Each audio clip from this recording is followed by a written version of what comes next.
And if we're going to play big, we've got to dream big.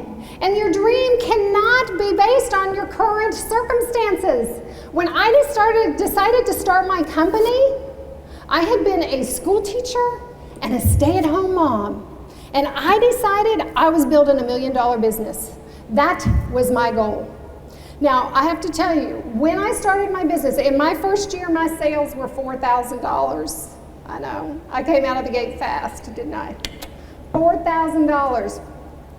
When I would go to events and I would meet people and they say, what do you do? I would say, well, I'm president and CEO of $1 million jewelry business I built from my kitchen table. When my sales were $4,000. And I told this story at an event like this, and afterwards, this woman got me kind of cornered, and she said, you're a liar.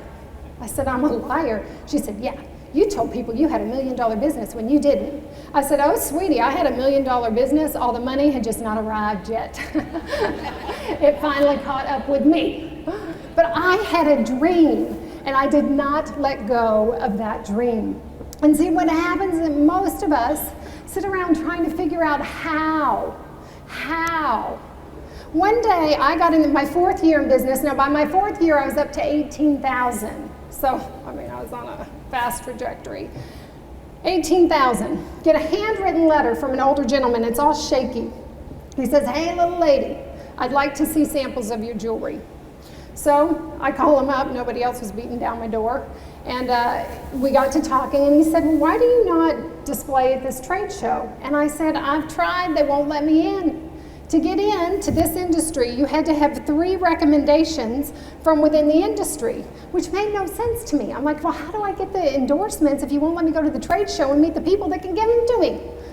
So he said, you just sit right there. He picked up his rotary dial phone, called 3 of his buddies, and 6 weeks later, I was in Nashville. That was 12 years ago. I was in Nashville at that trade show. I left that trade show with $285,000 in orders. Over the next 2 years, I parlayed that into $1 million business. Now, who could have written the script for that? You're going to go to it. You're going to get a handwritten letter from a retired salesman. You're going to drive across the state, go and meet him. He's going to get you into a trade show. You're going to show up, and after 3 days, have $285,000 in orders, and then within 2 years, have $1 million business. Who would think of that? Not me, not you. But see, we spend all our time trying to figure out the how, when our biggest job is to hold the vision, to have the vision for what it is we want to create in our lives.